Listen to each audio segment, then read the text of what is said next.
Aakyat na may sa taas.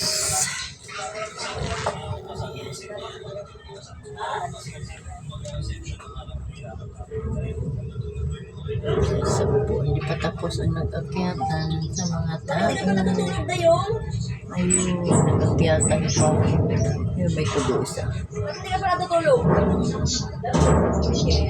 Nahaba na ang hagdanan.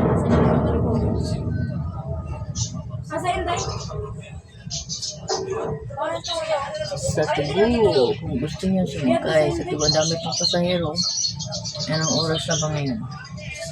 Tama, alas 9 lang. Boy.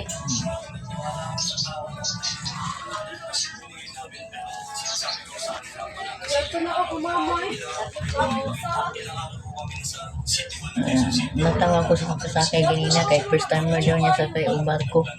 Haglot siya din sa hagdanan. Ayan. Taas kaya gamit kinabo pantumin.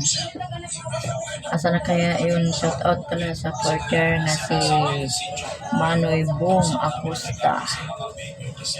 90 hindi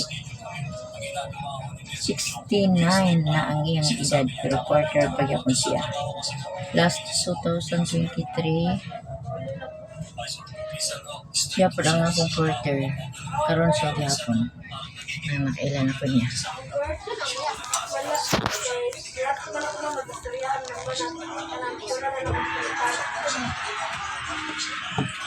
Bigulin ako tuton sa eskwelahan.